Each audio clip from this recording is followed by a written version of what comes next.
Assalamu alaikum to family. I'm here with the 10th part of my essay series which is how to write conclusion. और I know कि ये बहुत ज़्यादा आपको wait करना पड़ा इस वीडियो के लिए, but I was busy somewhere, but आज मैंने टाइम निकाल के मैंने सोचा कि ये तो आपका कंप्लीट करवाऊँ ना ऐसे सीरीज़। और सबसे पहले मैं आपको एक रिकैप बताऊँगी उन लोगों के लिए जिन्होंने इस ऐसे सीरीज़ को फॉलो अप नहीं किया, तो उनके लिए ज़रा आसानी रह जाएगी कि हम क्या करें, किस तरह से कर रहे हैं। और रिकैप के बाद मैं आपको कंक्लूजन की पहले कुछ मेन बातें बताऊंगी, ठीक है, जो आप लोगों के लिए ज़रूरी हैं जानना कि आपने कंक्लूजन लिखते वक्त किन बातों का ख्याल रखना है, किस तरह से लिखना है, किन अल्फाज का इस्तेमाल करना है। इवन मैं आपको सारा उसको जिस तरह से उसका सारा स्ट्रक्चर बताऊंगी कि कंक्लूजन लिखते कैसे हैं, ठीक है। उसके बाद मैं आपको सैम्पल लिखवाऊंगी और ये है एजेंडा हमारी आज की वीडियो का। अब जल्दी से रिकैप कर लेते हैं अपनी गुज़श्ता वीडियोस का, ठीक है। एजेंडा जानने के लिए आप स्क्रीन को पॉज कर लीजिए, ठीक है। और ये सारे टॉपिक्स मैंने लिखे हुए हैं जो हमने इस ऐसे सीरीज़ में कवर अप कर लिए हैं, ठीक है। और इनमें से कुछ टॉपिक्स रहते हैं जो भी हमने कवर करने हैं, ठीक है। पार्ट 1 में हमने डिस्कस किया था बेसिक्स ऑफ एन ऐसे और हाउ टू अंडरस्टैंड ऐसे टॉपिक। पार्ट 2 में हमने आउटलाइन बनाई थी और मैंने आपको बाकायदा आउटलाइन लिखवाई थी और साथ इसके सारी मैंने आपको इसके करेक्टरिस्टिक्स बताए थे। देन पार्ट 3 में मैंने आपको टॉपिक सेंटेंस और थीसिस स्टेटमेंट के बारे में बताया था। पार्ट 4 में एक्सपोजिशन सिखाई थी। पार्ट 5 में हमने डिस्कस किया था different ways to write introduction of an essay. Part 6 में बेसिक फीचर्स बताए थे आपको पैराग्राफ के। और पार्ट 7 में how to write introduction along with sample. और पार्ट 8 जो है यहाँ से हमारे बॉडी पैराग्राफ स्टार्ट हुए थे। और मैं आपको बताती चलूँ कि हम इस पूरे ऐसे सीरीज़ में एक ही ऐसे का टॉपिक कर रहे हैं फॉलो, ठीक है, ताकि आप लोग कंफ्यूज ना हो। और उस ऐसे टॉपिक का नाम है growing power of social media prospects and problems. और अगर आप ये ऐसे सीरीज़ फॉलो अप करते हैं तो आपका वो पूरा एक ऐसे तैयार हो जाएगा, ठीक है।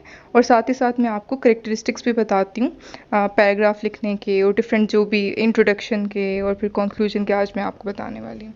देन बॉडी पैराग्राफ्स चूँकि ज़्यादा होते हैं तो इस वजह से ये तकरीबन part 8A, part 8B, part 8C and part 8D पर मुश्तमिल हैं बॉडी पैराग्राफ्स।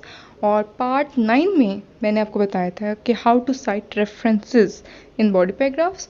और आज पार्ट 10 में मैं आपको बताने जा रही हूँ हाउ टू राइट कंक्लूजन। और कंक्लूजन लिखवाने से पहले मैं आपको कुछ बातें बताना चाहूँगी कंक्लूजन के बारे में जो आपके लिए जानना बहुत ही ज़रूरी हैं।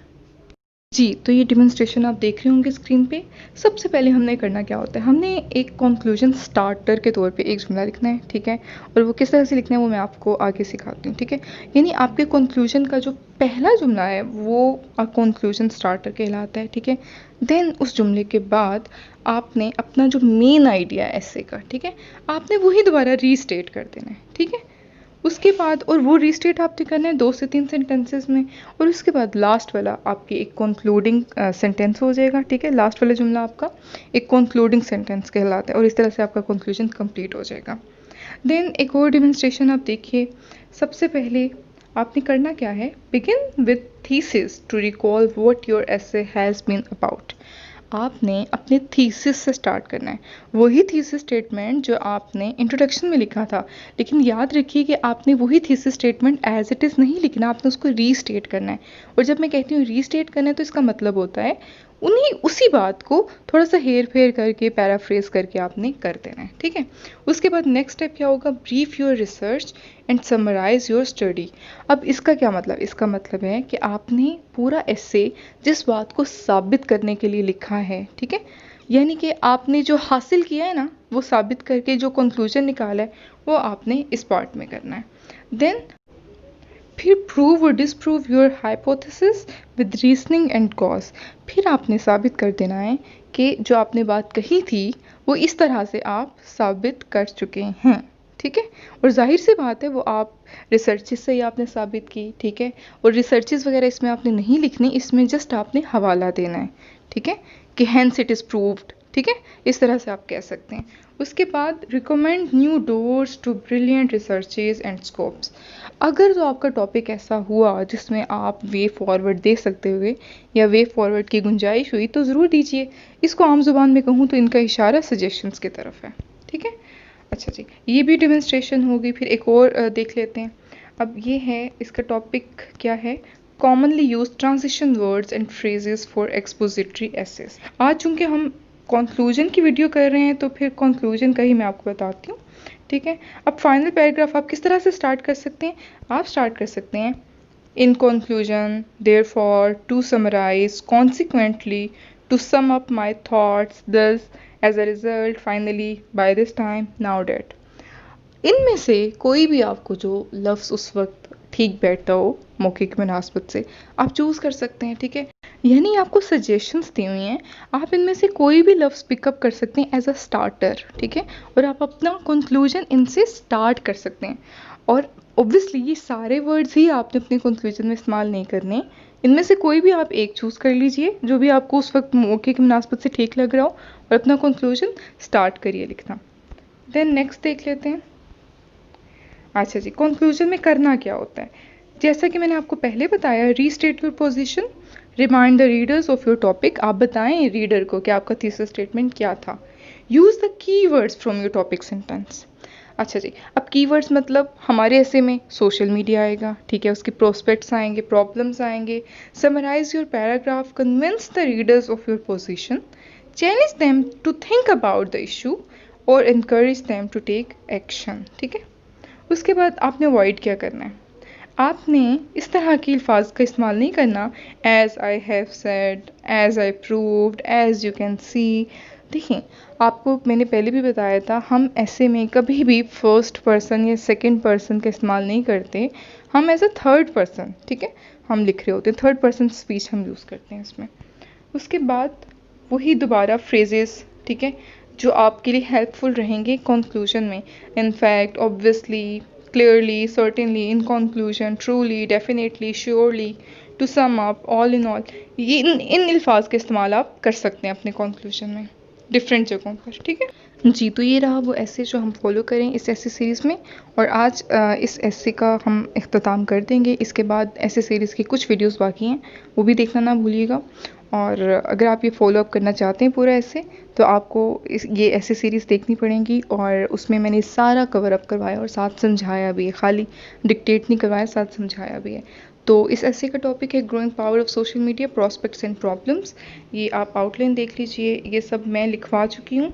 और उसके बाद ये बॉडी पैराग्राफ्स यहाँ से स्टार्ट होते हैं, सॉरी ये इंट्रोडक्शन है, और उसके बाद बॉडी पैराग्राफ्स ये सब भी मैंने आपको लिखवाए हैं, ठीक है, और साथ समझाई भी हैं। उसके बाद आज हम करने जा रहे हैं कंक्लूजन, और आप नोट डाउन कर लीजिए प्लीज़ साथ साथ, ठीक है। मैं आपको स्टार्ट करवाने लगी हूँ।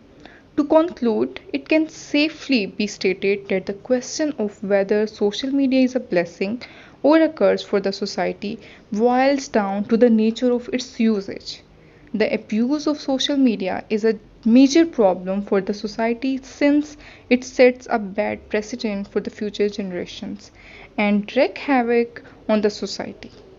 This warrants immediate attention of different stakeholders throughout the world to put in place a set of cogent remedies to prevent these platforms from being a menace for the society. This seems like a difficult task, but is by no means impossible. Constructive role of the digital regulatory authorities and responsible use of digital domains on part of individuals are the keys to success in this regard.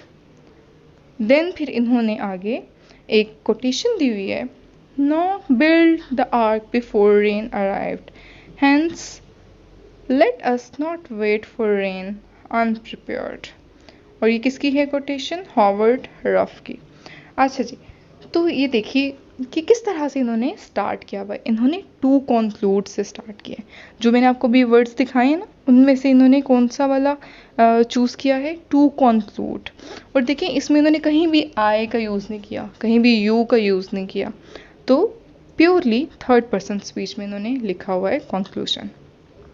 और इसमें उन्होंने वही बात जो start में की कि yes, social media की पावर जो है वो ग्रो हो रही है, ठीक है, और इसके प्रॉब्लम्स भी हैं और इसके ऑब्वियसली प्रॉस्पेक्ट्स भी हैं, लेकिन इसको हम रेगुलेट कर सकते हैं किस तरह से?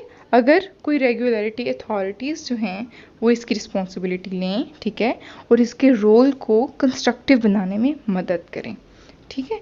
और टोटली ये फ़ायदेमंद है या नुकसानदेह है, इसका ताल्लुक इसके इस्तेमाल पर है, उन्होंने ये भी वाज़िया कर दिया। तो जी इसी तरह से आपने अपना कंक्लूजन लिखना है, कोई इसमें लंबी कहानियाँ नहीं आपने डालनी। ये देखिए कितना छोटा सा है, ठीक है, यानी कि तकरीबन आपके हाफ पेज से भी छोटा है। तो इसी तरह से आपने कंक्लूड करना है। और आप याद रखें, एग्जामिनर आपका कंक्लूजन, आपका इंट्रोडक्शन ज़रूर पढ़ता है। वो बीच में चाहे आपके बॉडी पैराग्राफ्स में भी सुना है कि स्किप कर देता है, लेकिन आपकी आउटलाइन, आपका इंट्रोडक्शन, आपका कंक्लूजन हर सूरत पड़ता है। इसलिए कोशिश करें कि अपना जो ऐसे है टाइम पे ख़त्म करके कंक्लूजन आप सुकून से लिखें, ठीक है। यानी ये आपने ज़रा भगदड़ में नहीं लिखना, आपने ज़रा रिलैक्स होकर लिखना है।